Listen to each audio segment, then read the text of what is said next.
She stood at the altar for 2 hours waiting, unaware the groom had already emptied his secret accounts and left the country. Where is he? The wedding coordinator's whisper cut through the cathedral silence. Alyssa Carter stood beneath the floral arch in her custom Vera Wang gown, 200 sets of eyes burning into her back. Charleston's historic St. Philip's Church had never held this kind of silence, the thick, suffocating quiet of collective second-hand embarrassment. Her phone buzzed in her bouquet holder. A text from the bank. Alert. Unusual international wire activity detected. Joint account number 4782. Current balance, $247.38. The account that had held $63,000 12 hours ago.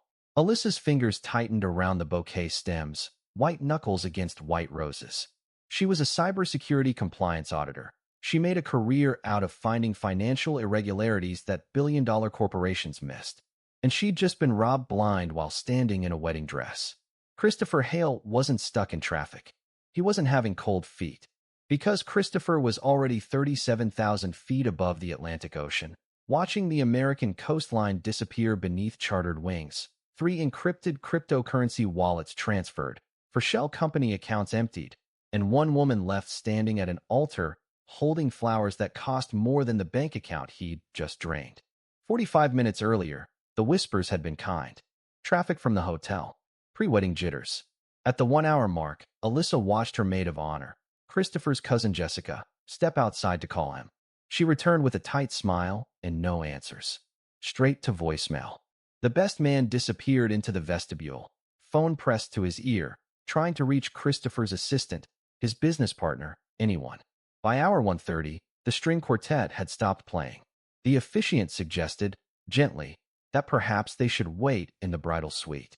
Guests began checking their watches, shifting in their seats, collective discomfort spreading through the pews like a virus. Alyssa refused to move. Not stubbornness. Strategy. Moving meant acknowledging something was wrong. And if something was wrong, she needed to understand what before she reacted. Her mother appeared at her side, silent and strong the way she'd always been. The way she'd been when they'd lived in a 1-bedroom apartment in Detroit and she'd worked 2 jobs to keep Alyssa in good schools. Her mother didn't offer platitudes. She just stood there, a solid presence while Alyssa's world quietly disintegrated. At 2 hours and 7 minutes, Christopher's executive assistant finally called. Not Christopher. His assistant. Alyssa answered on speaker. Where is he? The woman's voice cracked. Ms. Carter, I don't know how to say this. Christopher never checked into the hotel last night. When I went to his penthouse this morning, it was empty. Furniture's still there, but his personal items, clothes, files, laptop, everything's gone. His office is locked. Security won't let anyone in. There's a sign on the door about temporary closure pending administrative review. I'm so sorry. I don't understand what's happening. Alyssa felt the phone grow heavy in her hand.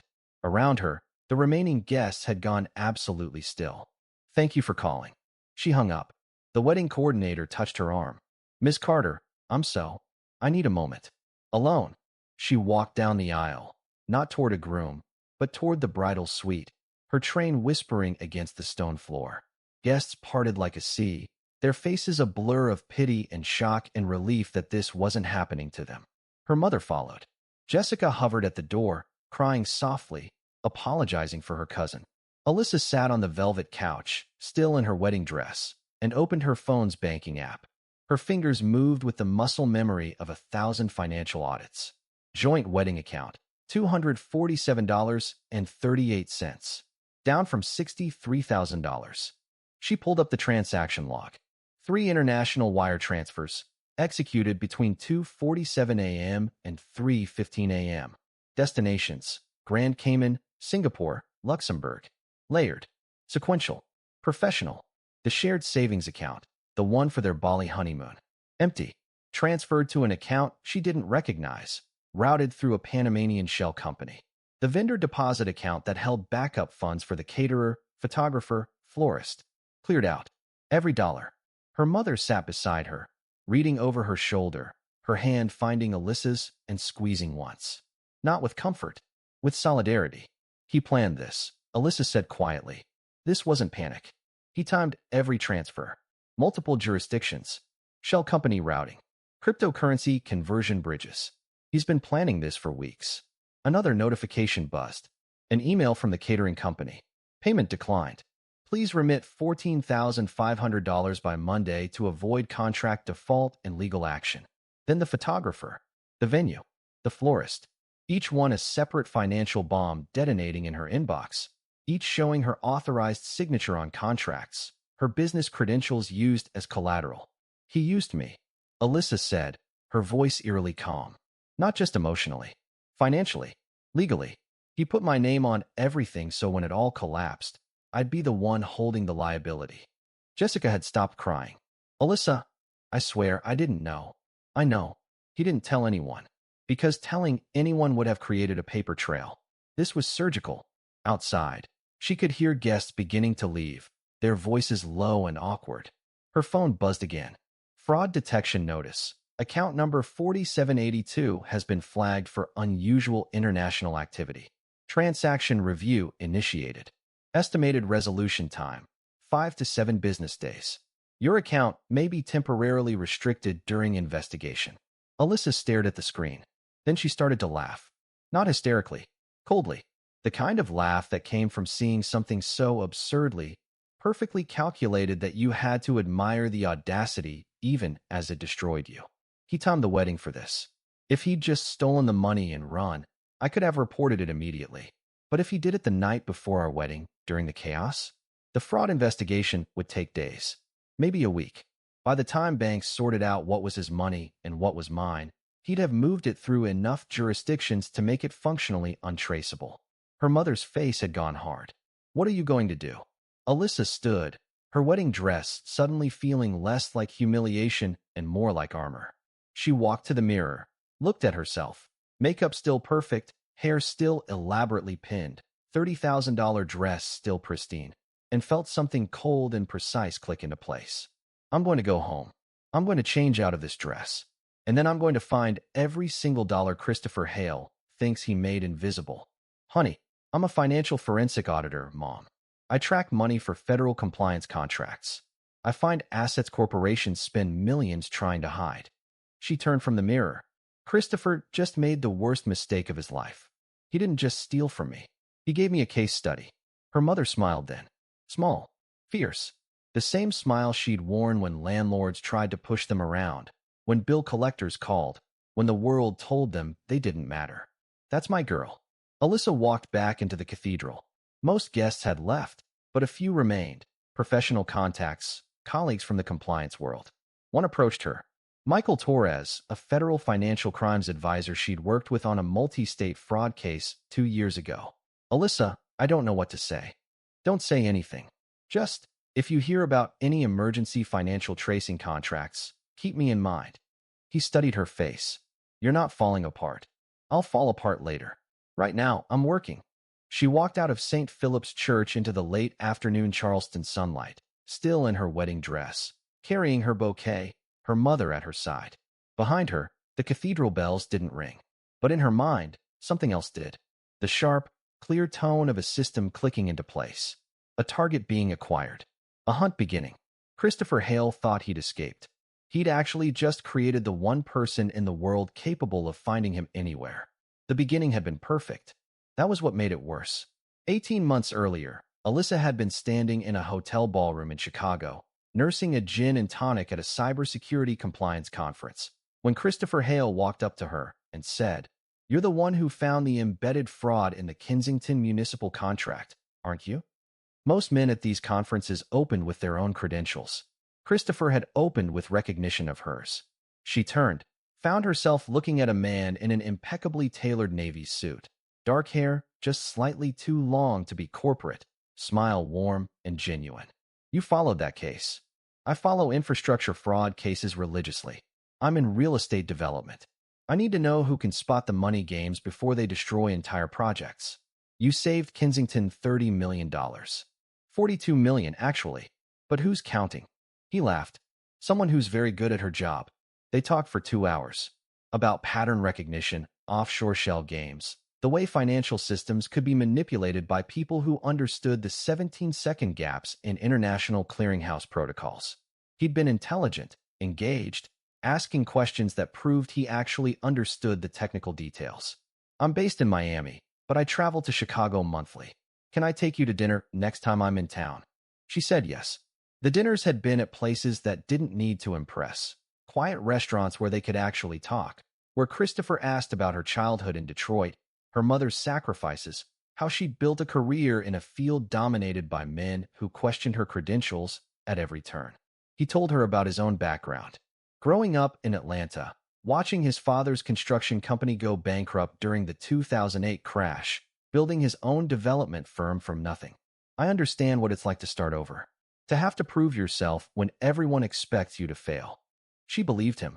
By month 3, he invited her to Miami. She saw his penthouse overlooking Biscayne Bay, toured his office in Brickell, met his development team. Everything looked legitimate. Impressive, even.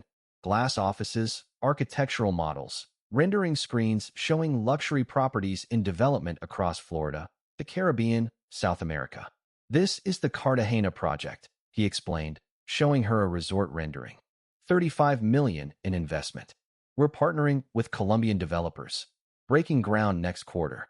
His office had Bloomberg terminals, regulatory filings displayed on screens, all the markers of a sophisticated operation.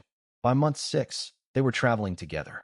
Napa Valley, Manhattan for a long weekend, staying in a penthouse suite at the Mark, Christopher introducing her to what he called potential investors, men in expensive suits who talked about international property markets. Alyssa works in financial compliance, Christopher told them proudly. She's one of the best forensic auditors in the country. They were impressed. Asked her questions about fraud detection, regulatory frameworks. She felt seen, valued, intellectually matched. By month 12, Christopher proposed. On a private beach in the Bahamas, at sunset, with a ring that must have cost 6 months of her salary. I want to build a life with you. Not just a marriage. A partnership. Someone who understands complexity. Someone I can trust completely. She said yes without hesitation. The wedding planning was Christopher's idea. Let's do it right. Charleston. Historic venue. Everyone we care about. This is the only wedding either of us will ever have. Let's make it memorable. She agreed, touched by his enthusiasm. They set the date for 18 months out. And throughout it all, there had been signs. Alyssa saw them now, sitting in her apartment 3 days after the altar, her laptop open, police report filed, lawyer consulted, going through every digital artifact of their relationship with clinical precision. The signs had always been there. Christopher's constant travel, investor meetings in Panama, site visit in Cartagena, regulatory meeting in Grand Cayman. Always moving, never quite settled. His reluctance to combine finances fully. Let's keep our professional accounts separate. Cleaner for tax purposes. Development deals get complicated. She'd accepted it as reasonable. Now she saw it as isolation strategy. His complex corporate structures. Multiple LLCs, holding companies with similar names, international partnerships that seem to shift quarterly. Real estate development is layered. Asset protection. Liability shields. Standard practice. Standard practice for hiding debt. His refusal to do joint tax filing. Let's wait until we're married. My development income is structured in ways that complicate filing. After the wedding, when legal separation would be messier, she pulled up news alerts, searching Christopher's name, his company names, anything that might explain why he'd run. The first hit made her stomach drop. Miami Herald, 3 weeks before the wedding. Luxury development firm faces investor lawsuits over alleged Cartagena project misrepresentation. She clicked through. Christopher's signature Cartagena resort project, the one he'd shown her architectural renderings for, had never broken ground. The land purchase had fallen through 18 months ago, but Christopher had continued collecting investment capital, telling investors the project was moving forward, using new money to pay returns to earlier investors. A Ponzi scheme dressed up in architectural renderings and international property terminology. She searched deeper. South Florida Business Journal. Brickell development firm under federal investigation for wire fraud. SEC filing alert. Hale Development Group, multiple entities, subject to financial review. Property lien record. Hale penthouse. Foreclosure proceedings initiated. Christopher hadn't been building an empire. He'd been building a collapse. And he'd known exactly when it was coming. Alyssa pulled up their joint calendar. Cross-referenced dates. Wedding, April 15th. Federal investigation opened. April 3rd. Investor lawsuits filed. April 8th. Christopher had known. For at least 2 weeks, he'd known the walls were closing in. And instead of confessing, he'd finalized his exit strategy. She opened her own file system next. The one she'd been maintaining for months. The one she'd told herself was just organizational habit. But it wasn't habit. It had been instinct. 3 months ago, while helping Christopher organize financial documents for wedding planning, Alyssa had noticed something odd. A wire transfer to a holding company in Grand Cayman. Small amount. $8,500. Nothing alarming by itself. But the account name had been strange. Not Christopher's development companies. Not any entity she recognized. She'd said nothing. Just quietly downloaded the transaction record. A week later, another transfer. Different amount, different destination, same pattern. Money moving outward. Always internationally. Always in amounts small enough to avoid automatic reporting triggers. She'd told herself she was being paranoid. That her professional training made her see fraud patterns everywhere. But she'd kept downloading records anyway. Shared account transactions. Corporate registry filings. International property records. VPN login timestamps from their home network. Not to trap him. To protect herself. Now, sitting in her apartment, she opened those files. Organized them. Cross-referenced them with news articles, legal filings, property records. The pattern crystallized. Christopher had started planning his exit 6 months ago, right after their engagement announcement went public, right after Alyssa's professional network congratulated them, associating her name with his business credibility. He'd used her credentials.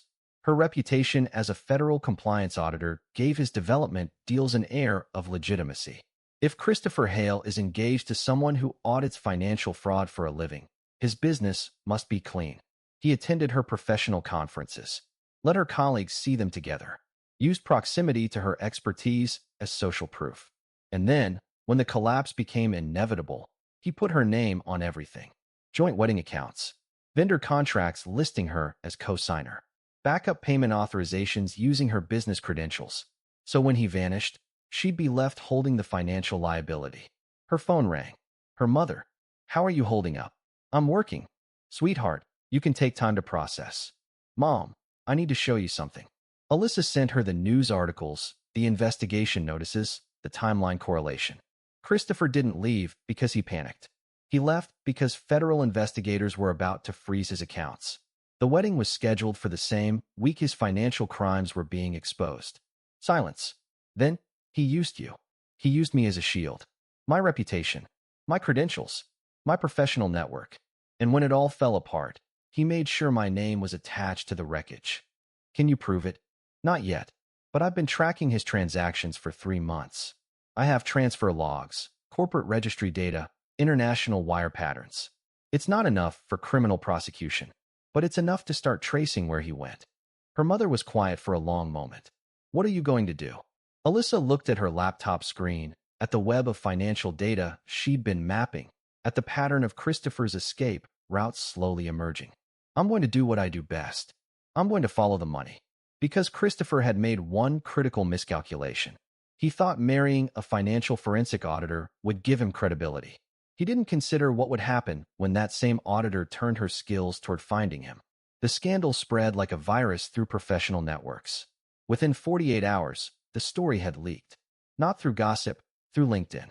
Someone posted a sympathetic message on Alyssa's profile. "Thinking of you during this difficult time." That single post was enough. Her inbox flooded. Some messages were genuine support from colleagues. Others were thinly veiled curiosity. A few were from clients, carefully worded, asking if she'd be available for upcoming projects or if she needed time to handle personal matters. The subtext was clear. "Are you stable enough to trust with our compliance work?" Alyssa responded to every message. Professionally, briefly, "Thank you for your concern. I'm working through logistics, but remain fully available for all contracted obligations." 2 clients quietly moved their projects to other auditors. 3 others sent new contract offers within the week. The professional fallout was bifurcated, split between people who saw public humiliation as weakness and people who saw her composed response as evidence of exceptional emotional discipline. Alyssa learned quickly which category people fell into and adjusted her strategy accordingly. 1 week after the altar, she received a phone call from Michael Torres. "Alyssa, I have something you should see." He sent her a secure file. An emergency contract request from a multi-state task force investigating international wire fraud connected to real estate investment schemes. "We need someone who can trace layered offshore transactions. Someone who understands cryptocurrency tumbling services and shell company structures. Someone who can work fast and doesn't mind complex international jurisdictions."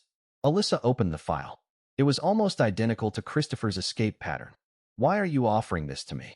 "Because everyone on the task force knows your work. You found the Kensington fraud when 3 other auditors missed it. You've been cleared for federal contract work for 6 years. And frankly, after what just happened, I figured you might have personal motivation to understand this type of financial crime particularly well." She was quiet. "Then, send me the full contract details. There's one more thing. The suspect they're tracking? He used an almost identical structure to what your ex-fiancé likely used. Layered Cayman accounts, cryptocurrency conversion bridges, Panamanian shell companies. If you work this case, you'll be building expertise in exactly the kind of financial architecture someone might use to disappear internationally." Alyssa smiled. "Cold. Precise. When do you need my answer?" "Yesterday." "You have it. I'm in." She hung up and immediately opened a new project file. Title: International Financial Escape Architecture, Pattern Analysis. She started building a database. Every article about Christopher's case. Every transaction log sheet saved. Every shell company structure sheet identified. Every cryptocurrency wallet movement she could trace. Then she added the federal case Michael had sent. Started cross-referencing patterns. The similarities were striking. Almost formulaic. Step 1. Establish multiple corporate entities in different jurisdictions. Step 2. Create layered transfer chains that obscure origin points. Step 3. Convert liquid assets to cryptocurrency at strategic intervals. Step 4. Use third-party international exchanges to break transaction trails. Step 5. Re-enter traditional banking through countries with weak enforcement cooperation. Christopher had followed the playbook almost exactly, but he'd made mistakes. Everyone did. Alyssa spent 3 weeks on the federal contract, working 18-hour days. She traced wire transfers through 7 countries, identified shell company registration patterns, found the micro-signatures that indicated when automated systems were being used versus human-initiated transfers. She discovered something interesting. Even sophisticated laundering operations left behavioral fingerprints. Timing patterns. Preferred transfer amounts. Specific exchange platforms. People were creatures of habit, even when they thought they were being random. She documented everything. Built spreadsheets. Created visualization maps. When she submitted her final report, the task force recovered $4.7 million in assets they'd thought were permanently hidden. Michael called her personally. "That was exceptional work, Alyssa. How did you find the final account cluster?" "Pattern recognition. Everyone thinks randomness is safe, but true randomness is actually suspicious. I looked for transfers that were too random. Found clusters that showed someone trying to obscure patterns rather than following natural financial behavior. That's brilliant. That's tradecraft. I'm just applying what I learned watching corporate fraud for 6 years." But that wasn't entirely true. She was applying what she'd learned watching Christopher. After the federal contract, her calendar filled immediately. Word spread that Alyssa Carter had cracked a case 3 other forensic teams had given up on. Her rates doubled. She hired a small team, started taking larger contracts, moved from Chicago to Washington, D.C., where federal work was concentrated, opened Carter Financial Forensics with a focus on international asset recovery. And every single case she took, every wire transfer she traced, every shell company she unraveled, she added to her private database. The one she was building around Christopher's escape architecture. She wasn't looking for him yet. She was learning how to look for anyone like him. 6 months after the altar, Alyssa was invited to speak at a financial crimes conference in Boston. Topic: Emotional manipulation as financial fraud strategy. She accepted. Standing on that stage, looking out at 200 compliance professionals, prosecutors, and federal investigators, Alyssa told her story. Not for sympathy. As a case study. Financial fraud often begins with emotional fraud. The suspect builds trust first. creates intimacy, establishes credibility through proximity to legitimate professionals. Then, when the relationship is solid, begins embedding financial entanglement. She showed slides. Anonymized data from Christopher's case presented as clinical evidence. The subject scheduled the wedding for the same week federal investigations were being opened. Not coincidence. Strategy. Marriage creates legal confusion around asset ownership. A wedding creates chaos that obscures financial irregularities. Emotional distraction as operational cover. She paused. This isn't about romance gone wrong. This is about premeditated financial crime using relationship structures as camouflage. The audience was silent, riveted. So how do we detect it? She clicked to the next slide. By treating romantic relationships involving financial professionals the same way we treat corporate partnerships. With documentation, with verification, with the assumption that trust is earned through transparency, not given through emotional appeal. After the presentation, she was approached by a technology firm from San Francisco. Ms. Carter, what you described, the pattern recognition, the behavioral fingerprinting, could that be systematized? Built into detection software? Alyssa looked at them. Yes, it absolutely could. 3 months later, she was consulting with a fintech team, helping them build an AI-assisted financial anomaly detection system. The training data was partly from federal case databases, and partly from Christopher's escape architecture, which Alyssa had documented in exhaustive detail. The system learned to recognize microtransfer patterns indicating asset dispersion, cryptocurrency conversion timing suggesting flight preparation, shell company registration clusters indicating layered planning, VPN access patterns showing international banking access, sudden relationship status changes correlated with financial activity. Everything Christopher had done, systematized. 1 year after the altar, Alyssa's software was licensed to 3 international banking compliance networks. 18 months after, she was briefing federal prosecutors on how emotional relationship fraud correlated with sophisticated financial crimes. 2 years after, she was running a firm with 12 employees, contracts across 4 continents, and a reputation as the person you called when money disappeared and everyone else said it was impossible to find. And she still maintained her private database. Christopher's file, updated with every new technique she learned, every new tracing methodology she developed, every new international cooperation agreement that made cross-border asset recovery more feasible. She wasn't obsessed. She was prepared. Because she knew, with the absolute certainty of a woman who'd built her career on pattern recognition, that eventually Christopher would make a mistake. Everyone did. 3 years after being left at the altar, Alyssa Carter stood at the window of her D.C. office, looking out at the capital city, and felt absolutely nothing when she thought about Christopher Hale. Not anger, not hurt, not even satisfaction. Just professional interest in a case that was still technically open, and absolute confidence that eventually, that case would close. Christopher Hale stood on a balcony in Cascais, Portugal, watching the Atlantic sunset, and allowed himself to believe he'd actually gotten away with it. 3 years since he'd left Miami, left the investigations, left the wedding, left Alyssa standing in that cathedral. 3 years of successfully staying invisible. He'd done it perfectly, followed the plan exactly, moved through Panama for 8 months, long enough to establish residency patterns, but not long enough to create traceable routes. Then Portugal, using investment visa programs that barely asked questions. Then Barcelona. Then back to Portugal, where the expat community was large enough that one more American with money didn't raise eyebrows. He'd lived carefully, cash-heavy lifestyle. No flashy purchases. No social media presence. No international wire transfers large enough to trigger automated reporting systems. The money he'd taken, it had been enough. Converted to cryptocurrency at the right moment.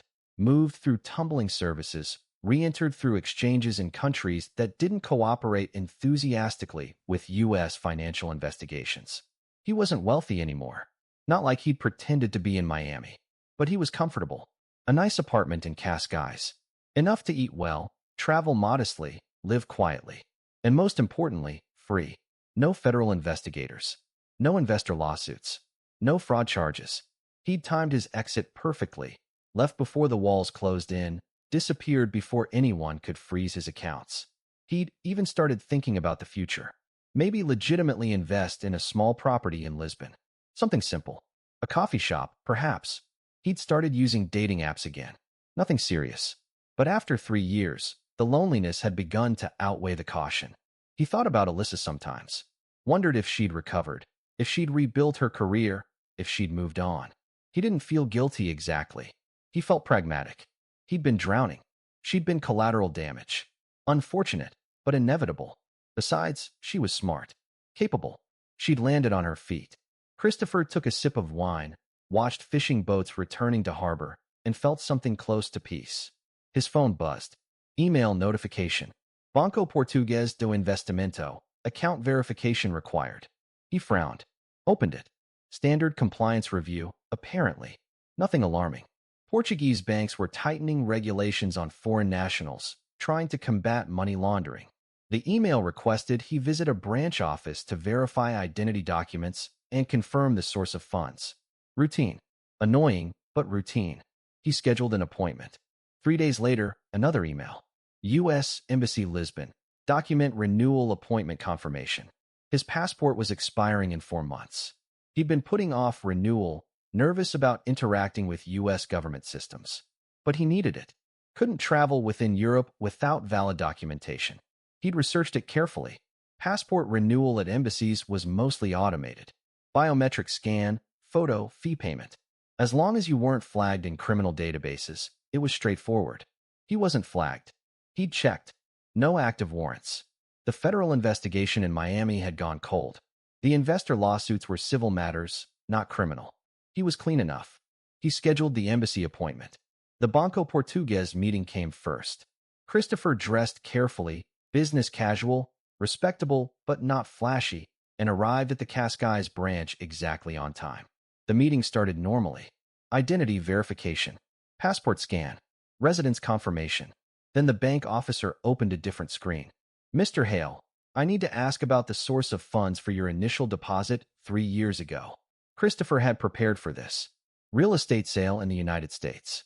I sold development properties before relocating to Portugal. Do you have documentation? He produced carefully forged sale records. Not fake, simplified. The properties had existed. The sales had happened. He just omitted the parts about foreclosure and investor claims. The officer reviewed them, nodded, then typed something into her system. Frowned.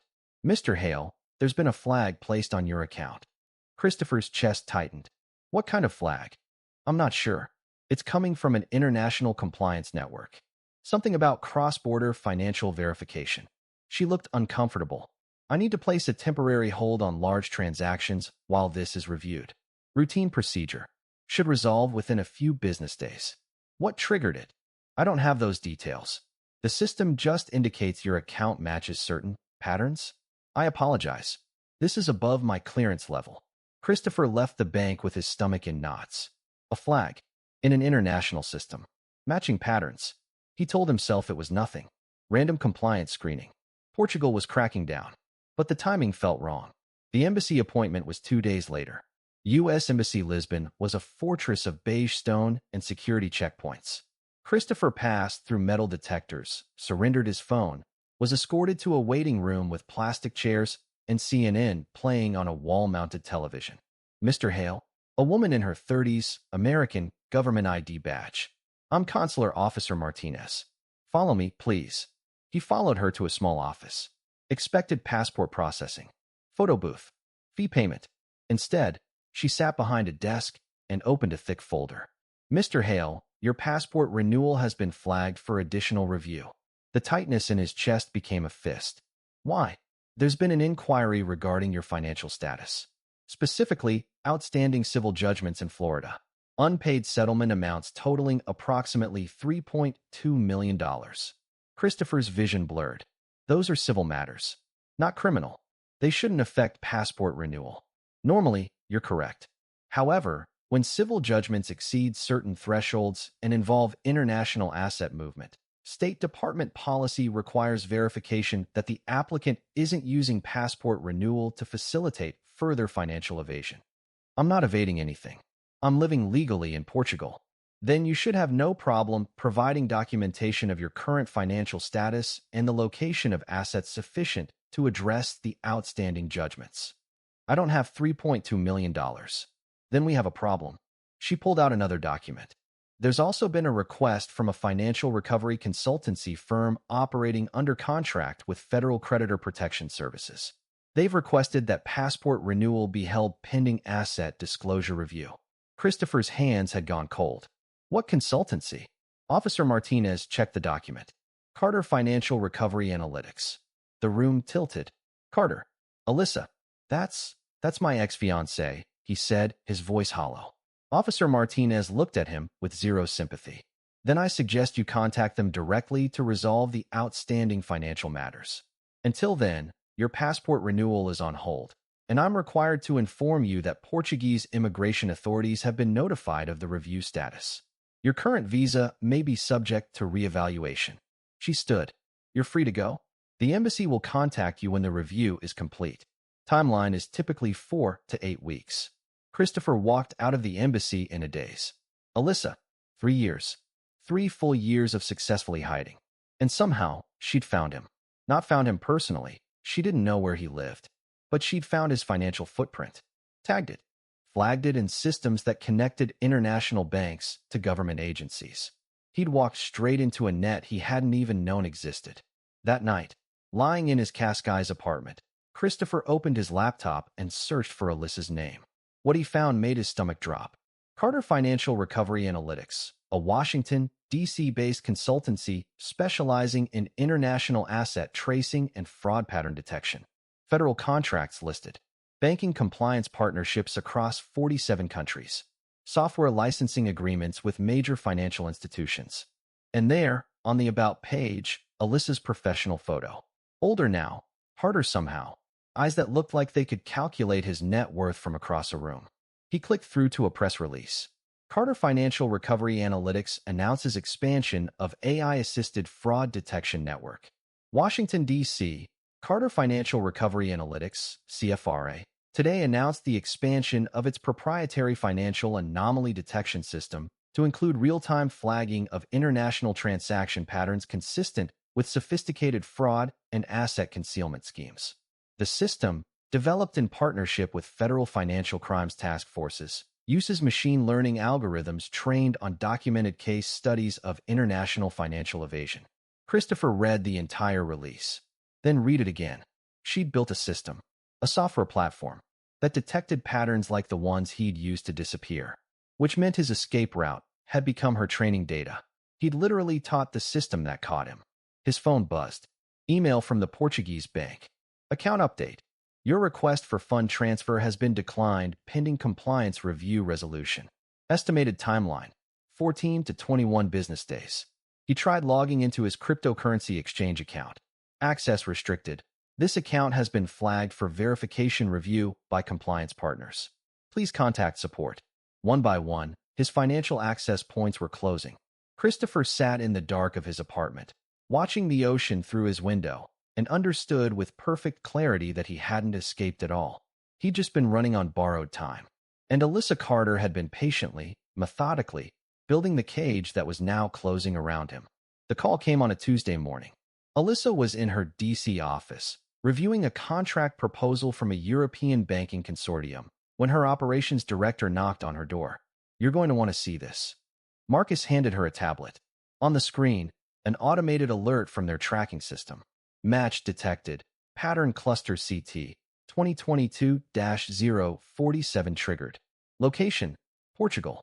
Confidence level, 94%. Accounts flagged for review. Alyssa looked at the reference code. CT, 2022-047.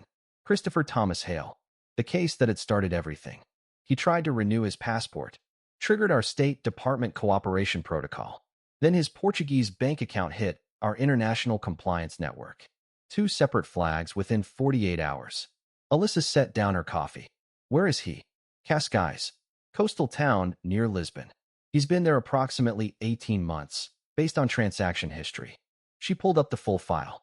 Saw the transaction patterns, the account movements, the careful cash-heavy lifestyle that had kept him invisible for 3 years, until he'd needed to re-enter legitimate banking channels. What's his current status? Passport renewal on hold. Portuguese bank account partially frozen. Cryptocurrency exchange access restricted pending verification. He's essentially locked out of moving money until he resolves the compliance holds. Alyssa nodded slowly. And to resolve them, he'd need to provide asset disclosure, acknowledge the outstanding civil judgments. Basically, make himself visible to every creditor and federal agency that's been looking for him. So he has two choices: stay frozen out of legitimate financial systems indefinitely, or surface and face consequences. Exactly. She looked at Christopher's file. The man who'd left her at an altar, who'd stolen their wedding funds, who'd thought disappearing would save him. She felt nothing. No triumph. No anger. Just professional satisfaction at a case closing. Send the standard notification to the involved parties. Civil judgment creditors, federal investigators, anyone with standing claims. Let them know the asset location has been confirmed. Already done. Lawyers will be filing recovery motions by end of business. Good. She turned back to her European contract proposal. Marcus hesitated at the door. You know he's going to figure out it was you, right? That your system caught him. Alyssa glanced up. I'm counting on it. Christopher's lawyer called 3 days later. His name was David Chun, a Lisbon-based American attorney who specialized in expat legal issues. Christopher had hired him in a panic after the embassy meeting, after the account freezes, after his entire carefully constructed invisible life had collapsed. Mr. Hale, I've reviewed your situation. I need to be direct. You're in serious trouble. Can they extradite me? For civil matters? No, but they can make your life functionally impossible. Your passport renewal is blocked. Your Portuguese residence visa is under review because your financial status documentation is now questioned. Your bank accounts are frozen pending compliance resolution. You can't transfer money internationally without triggering more flags. So what do? You have two options. 1. Stay in Portugal, live on cash, remain functionally trapped. Hope that eventually the scrutiny fades. 2. Engage with the civil judgment process, negotiate settlements, resolve the outstanding claims. I don't have $3.2 million. Then you negotiate payment plans, asset disclosure, cooperation with investigators. You make yourself useful enough that they're willing to work with you instead of prosecuting you. Christopher was quiet. Then, who found me? How did this start? Chin pulled up a document. The initial flag came from an AI detection system licensed to international banking compliance networks. The system is owned by a firm called Carter Financial Recovery Analytics. Christopher closed his eyes. You know them? The owner is my ex-fiancée. Chin was silent for a long moment. The one from the wedding? Yes. Mr. Hale, did you know she specialized in financial forensics? I knew. I just didn't think. I didn't think she'd come after me. She didn't come after you. She built a system, and you walked into it. There's a difference. This wasn't personal revenge. This was professional infrastructure that happened to catch you. But it felt personal. It felt like 3 years of invisible surveillance, of Alyssa patiently building tools specifically designed to find people like him, waiting for the inevitable moment when he'd need to re-enter legitimate systems. There's something else. I pulled the research on her firm. She's been using your case, anonymized, but clearly based on your situation, as a keynote example in financial crime conferences. Your escape architecture is literally the training model for the software that caught you. Christopher laughed. Hollow. Broken. So I taught the system that found me. Essentially, yes. What happens now? Now you decide. Stay trapped in Portugal with no access to banking systems, or surface and face consequences. Those are your choices. Christopher hung up and sat in silence. 3 years ago, he'd stood in his Miami penthouse, watching his empire collapse, and made a choice. Run. Disappear. Start over. He'd thought he was being clever, strategic, ruthlessly practical. He hadn't considered that the woman he'd left at the altar would be equally strategic, would turn her pain into a career, would build systems specifically designed to catch people who thought they could hide. He pulled up Alyssa's firm website again. Read about her speaking engagements, her consulting contracts, her reputation as someone who found money people thought was impossible to trace. There was a photo from a Boston conference. Alyssa on stage, presenting to a room full of compliance professionals. The title on the screen behind her, Emotional Relationship Fraud and Financial Laundering Patterns. His story, turned into a case study. Stripped of emotion, reduced to data points and behavioral patterns. She'd taken what he did to her and made it useful. While he'd been hiding in Portugal, drinking wine and pretending he'd escaped, she'd been building an empire specifically designed to make sure people like him could never truly disappear. Christopher realized something with cold certainty. Alyssa hadn't needed to find him personally. She just needed to build a world where people like him couldn't exist invisibly, and then wait for him to walk into it. 6 months later, Alyssa received a formal notice. Christopher Hale had entered into settlement negotiations with civil judgment creditors. Asset disclosure provided. Payment plan established. Cooperation with federal financial crimes investigators confirmed in exchange for immunity from criminal prosecution. He would spend the next decade making payments. Would never own significant assets again. Would live under financial monitoring for the rest of his life. Not imprisoned, but not free. Alyssa filed the notice in Christopher's case folder and closed it. That weekend, she drove to Charleston, not to the cathedral. She had no interest in revisiting that particular trauma. Instead, she walked to the waterfront, sat on a bench overlooking the harbor, watched boats drift past. 3 years ago, she'd stood in a wedding dress, humiliated, robbed, her professional reputation threatened, her trust shattered. Today, she ran a firm that protected people from exactly that kind of betrayal. The wedding scandal had been shared at conferences, included in professional training programs, used to educate auditors on how emotional manipulation facilitated financial fraud. The worst moment of her life had become the foundation for her greatest professional achievement. Alyssa didn't believe in revenge. She believed in systems, in building structures that made betrayal harder to execute and impossible to escape. Christopher hadn't been caught by her personally hunting him. He'd been caught by walking into a world she'd built where people like him couldn't hide. That felt more satisfying than revenge ever could. Her phone buzzed. A contract offer from an international financial crimes task force in Singapore. She accepted it, then stood from the bench, looked out at the Charleston harbor one last time, and walked back to her car. Behind her, the city where she'd been left at an altar. Ahead of her, a career built from the wreckage of that day. Christopher Hale had thought leaving her at the altar would save him. Instead, he'd created the one person in the world patient enough, smart enough, and systematic enough to ensure his escape was always temporary. 3 years ago, she'd been a victim. Today, she was the reason people like Christopher couldn't run forever. And that transformation, Alyssa thought as she drove back to the airport, back to DC, back to her firm and her contracts, and her relentlessly expanding network of financial surveillance systems. That transformation was the real justice. Not destroying the person who betrayed you, but becoming someone betrayal could never destroy. Thank you for watching this story to the end. If you enjoyed this story, you will surely love the next one. It's as crazier and more intriguing as you can ever imagine. So do check it out. Subscribe, like, and click on the image showing on your screen right now to watch the next one.